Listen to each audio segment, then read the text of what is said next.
कैसे निकल गया चीन भारत से आगे? क्या हमेशा चीन भारत से आगे रहेगा?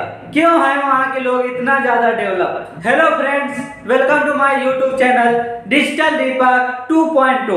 क्या भारत भी अपनाएगा चीन की स्ट्रेटजी? क्या भारत हो पाएगा चीन से आगे? आइए जानते हैं। आगे बढ़ने से पहले अगर चैनल में नए हो तो चैनल को सब्सक्राइब कर लो और बेल आइकन को दबा लो। अफीम, चाय, सब्जी, एसी, जूता, मोबाइल, सोलर सेल, सीमेंट, कोयला, स्टील, सेब सभी चीन से ही सामान को भेजा जाता है।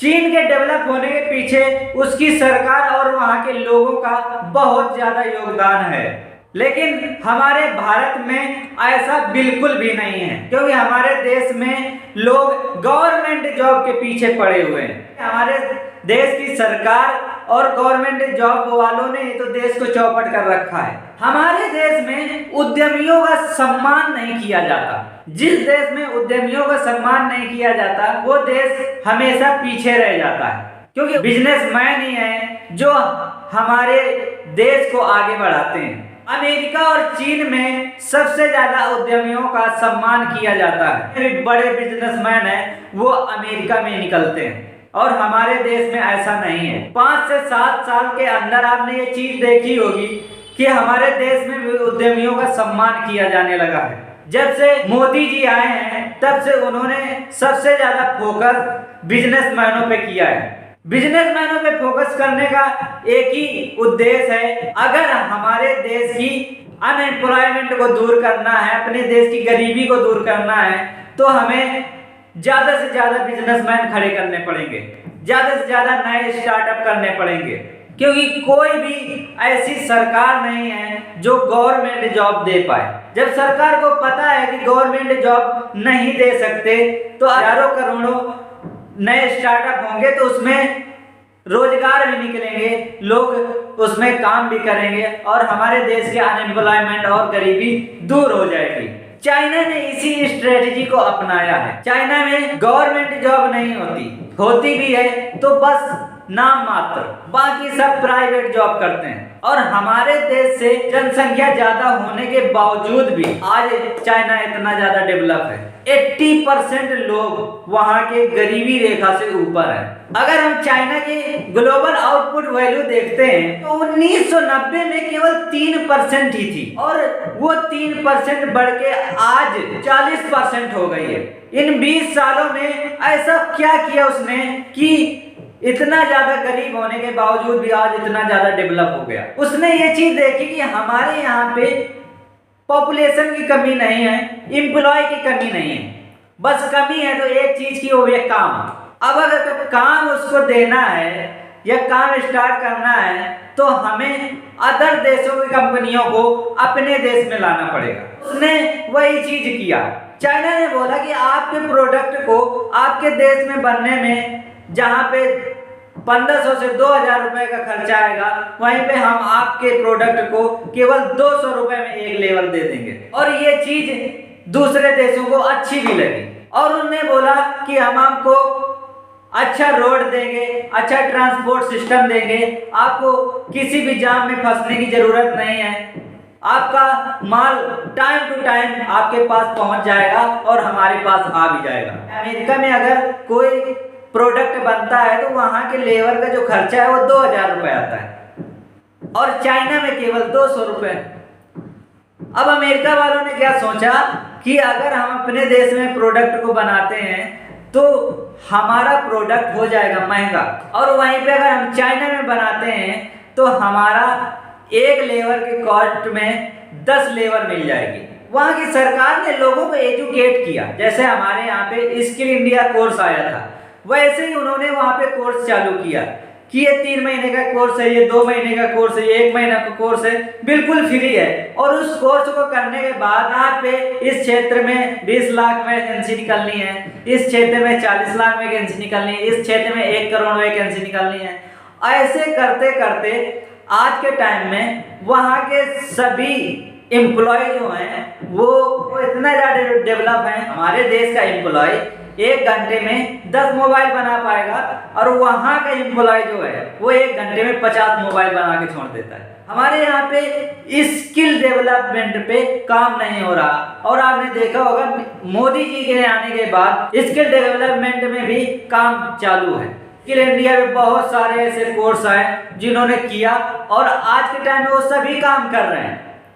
सभी 15,000, 20,000, 25,000 रुपए कमा रहे हैं। वहां पे लोग टाइम की भी बहुत ज्यादा पंक्चुअल। हमारे देश के ऐसा नहीं है कि 8 बजे अगर पहुंचना है तो क्या पता 9 बजे जा रहा है। वहां के लोग पंक्चुअल है। अगर 8 बजे पहुंचना है तो 8 बजे ही पहुंचना है, क्योंकि वहां के सरकार ने बोल दिया है कि अगर हमारा एम्प्लॉय टाइम से नहीं पहुंचता है तो उसको निकाल दो, हम दूसरा एम्प्लॉय देंगे। हमारे देश में गवर्नमेंट जॉब की सैलरी ज्यादा है। सैलरी ज्यादा होने की वजह से और आराम होने की वजह से लोग गवर्नमेंट जॉब करना चाहते हैं, क्योंकि हमारे देश के जो एम्प्लॉय हैं वो काम चोर है, वो काम नहीं करना चाहते। तो थोड़ा काम करे, ज्यादा काम करे या बिल्कुल भी काम न करे, उसे पता है मुझे कोई नहीं निकाल सकता, और डरते हैं तो केवल नेताओं से। लेकिन वहां पे ऐसा नहीं है। वहां पे प्राइवेट रखते हैं। प्राइवेट रखने के बाद अगर उनकी 20,000 सैलरी होती है तो केवल 10,000 रुपए ही देते हैं, और बोलते हैं कि तू अगर अच्छा काम करता है तो तुझे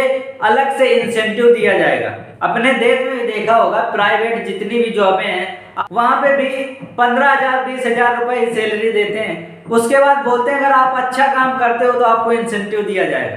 अब अगर आप अच्छा काम पैसा कमाना चाहते हो तो आप अच्छा काम करोगे ही। इसी वजह से हमारी सरकार गवर्नमेंट को प्राइवेट में बदल रही है। आप सोच रहे हो कि हमारी सरकार चीजों को बेच नहीं रही है, वो चीजों को लीज पे दे रही है। सभी तरीके से डेवलप करने की सोच रही है सरकार, और हम लोग समझ रहे हैं ना, उसका साथ दे रहे हैं। लेकिन चाइना में ऐसा नहीं है। चाइना में लोगों ने समझा और अपनी सरकार का साथ भी दिया। इसी वजह से आज चाइना इतना ज्यादा डेवलप है। किसी भी देश में लोग उस काम को करना चाहते हैं जिस काम को करने से लोगों को सम्मान मिले। अभी तक हमारे देश में लोगों को सम्मान गवर्नमेंट जॉब वालों को ही मिलता रहा, लेकिन अब हमारे देश में भी बिजनेस का सम्मान होने लगा है। और जैसे जैसे वो सम्मान बढ़ता जाएगा वैसे वैसे लोगों की रुचि भी बढ़ती जाएगी, और हमारे देश में भी अच्छे अच्छे उद्यमी, अच्छे अच्छे बिजनेसमैन तैयार होंगे। हमें गर्व है अपने प्रधानमंत्री मोदी जी पे, जिन्होंने ऐसी मुहिम चालू की, जिन्होंने लोगों की सोच को चेंज किया और जिसने भारत को डेवलप करने की ठान ली है। सरकारी और प्राइवेट का एक छोटा सा उदाहरण, मान लो आपको स्टेट बैंक में खाता खुलाना है। अगर स्टेट बैंक में खाता खुलाना है आपको 10, 15 दिन, 20 दिन, 1 महीने ऐसे ही निकाल देगा। और अगर प्राइवेट को एक्सिस बैंक में, HDFC में, किसी भी बैंक में खाता खुलाना है वो खुद घर पे खोल के चला जाएगा। प्राइवेट अच्छा है कि गवर्नमेंट? हमारी सरकार जब प्राइवेट करने की बात कर रही है तो लोग धरना प्रदर्शन में बैठ जाते हैं, गाड़ियां जला देते हैं, हंगामा करते हैं, तोड़ फोड़ करते हैं। तो कहीं ना कहीं हम लोगों की भी उसमें सबसे बड़ी गलती है, और चाइना की सरकार ने इन्हीं चीजों पे कंट्रोल किया है। वहां पे कोई धरना प्रदर्शन, कोई हंगामा, कोई तोड़ फोड़ नहीं होती, क्योंकि अगर हो जाए तो वहां की सरकार गोली मार देगी। चाइना में डिसिप्लिन बहुत अच्छा है, जिसकी वजह से वहां के लोग इतना ज्यादा डेवलप हैं। चाइना में ओपन मार्केट पॉलिसी है, वहां पे कोई लेबर यूनियन नहीं होता। हमारे देश में हर कंपनी में लेबर यूनियन होता है, तो रोज यही करने लगते हैं कि हमारी मांगे पूरी करो, हमें ये करो, हमें वो करो। अगर देश को डेवलप करना है, अपने आप को डेवलप करना है, तो हमें इन चीजों को सही करना पड़ेगा। हमें सरकार का साथ देना पड़ेगा। हमारी सरकार भी चाइना की स्ट्रेटजी अपना रही है, और बहुत जल्द हमारे देश में विदेश की कंपनियां आ भी जाएंगी, और हमारा देश भी चाइना जैसा मैन्युफैक्चरिंग हब बन जाएगा, और चाइना तबाह हो जाएगा।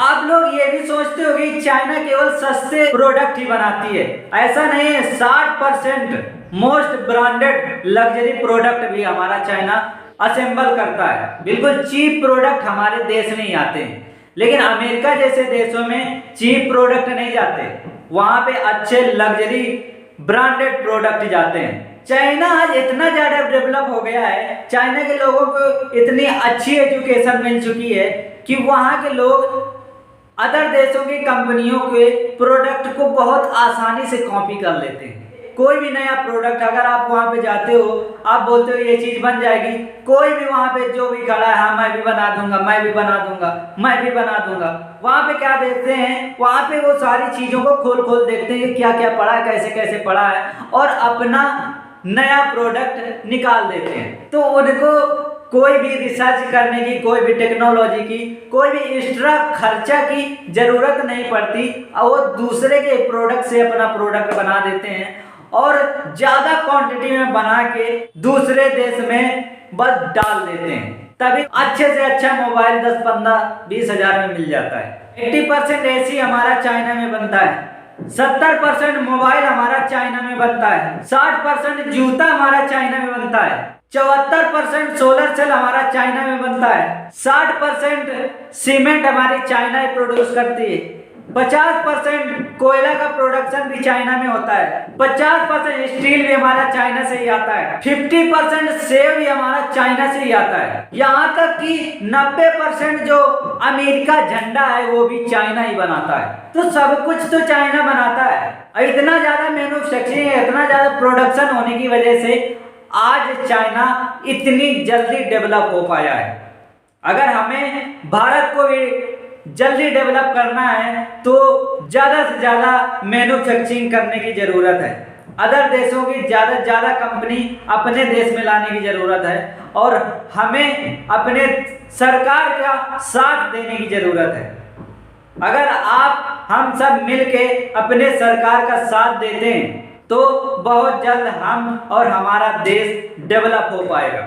मिलते हैं अगले वीडियो में। अगर वीडियो अच्छा लगा हो तो लाइक करें, कमेंट करें, शेयर करें, चैनल को सब्सक्राइब करें और बेल आइकन को दबाना ना भूलें। अगर जानकारी अच्छी लगी हो तो वीडियो को शेयर करें। Thank you so much. जय हिंद।